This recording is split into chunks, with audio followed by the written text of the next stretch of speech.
Okay, Euan, so what do you think when you're trying to generate speed? What would be the main thing that you would think about when you're like, I'm going to hit this ball farther? I think probably main focus is, for me, I always feel like hand speed. Hand speed, So yeah. how fast can I move my hands? So part of that would be trying to get my hands as high as I can Yeah. to give me the opportunity to then kind of come down and accelerate through Definitely. the ball. And that's a logical thing, right? Because his hands are holding onto the golf club. He's trying to move the golf club faster, so ultimately his hands have to be moving quicker. Yeah, I think lots of golfers, maybe some bad advice that certain coaches might give is don't use your hands. But Yeah. again, your hands are holding the club. It's your only connection to the golf club. Therefore, we have to leverage them. Definitely, definitely. Okay, so David, what do you think about when trying to swing the golf club faster? When I think about, swinging it faster, I'd be thinking about two different types of swings. If you think about a wedge swing, you're going to keep your weight on your left side. You're going to stay there, and you're really just trying to control the distance. But we're not doing that with the drive. We're trying to maximize the amount of speed we're generating. So really, I'd be thinking similar to your thoughts of being wide. Also, giving ourselves a little bit of shift, slight shift to the right in the backswing, but then in the downswing, really using the body to push ourselves and propel ourselves towards the target. That'd be a great way of generating more speed using the body, not just the hands. How can you practice for speed? So I would say Yeah. once or twice a week, if you went 30 balls full out with feedback, i.e. launch monitor data, Yeah. not really caring about where it goes. Yeah. I think the biggest thing people want when they're hitting a golf ball is maximum control, right? We're not talking about control when we're trying to generate speed. Right now, we're just trying to move it as quick as we can. So, yeah, if you're practicing at GOLFTEC, say, you've got the monitor that's telling you all the numbers you need. You need to hit out the middle of the face would be a good way of getting the speed up, right? So you're looking at numbers like smash factor or efficiency. You want to keep that above 1.43 and above, trying to hit the middle of the face to maximize the speed. Direction's the last thing you worry about. We're just looking for speed. Yeah, it's having that intent really to move the club fast, kind of take the brakes off, and just if it goes left, it goes right. It's okay. Doesn't really matter. We're training speed. We can kind of straighten it up later.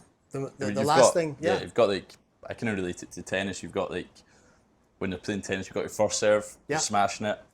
Doesn't really matter if it hits the net. Yeah. It goes outside the lines. Definitely. Then you've got your kind of controlled second serve. So Yeah. I kind of think about drivers the same way. Definitely. And you're in the golf course. Yeah, we are ultimately trying to hit the ball further.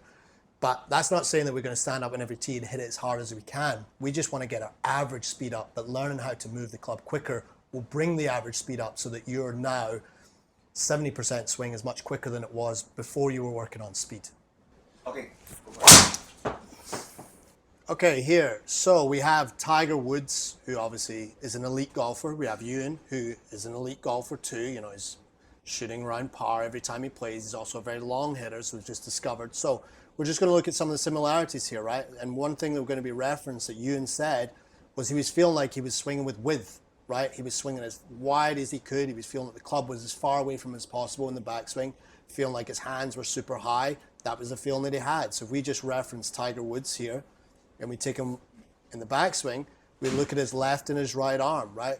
They're staying pretty straight. He is not flexing his right arm excessively. Same with Euan. He's taking the club back. Look at his right arm. It's pretty straight. It's pretty straight. Okay, and then we take it to the next position. We can still see his right bicep. So a good way to maximize distance would be keeping that right arm straighter to give you width. If we thought about one premise here that width equals distance, well, we've got it, right? We take Euan up, we're seeing the same thing. I can see his right bicep, his right elbow is not pinned to his rib cage.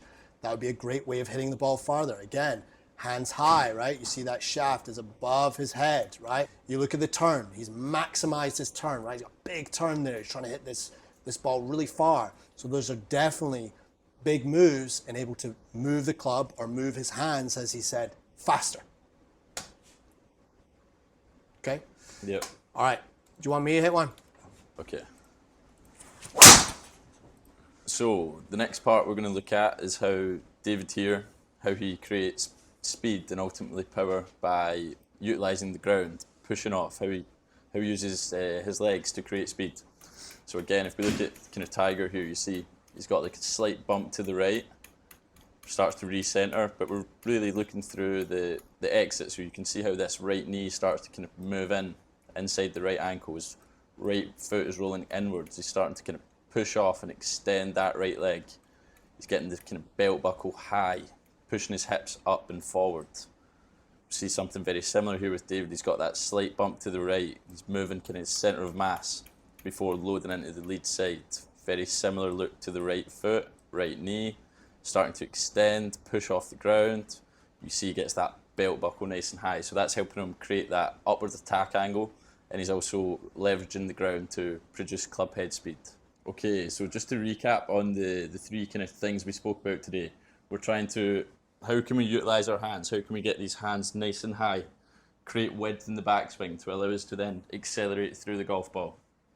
Also, we're talking about swaying towards a target. We're using the ground to propel ourselves towards the screen, get the belt buckle up so we can maximise speed. These are the things that are going to definitely give you more distance with your drives. So that wraps up our speed segment. We hope you enjoyed. We hope you found the tips valuable.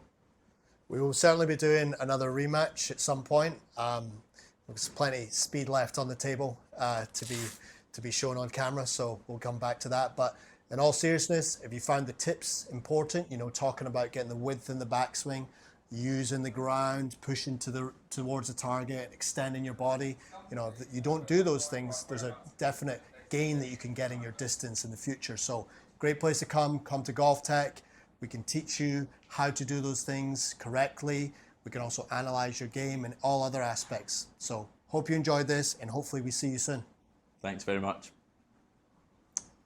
Cheers very much, pal. Cheers.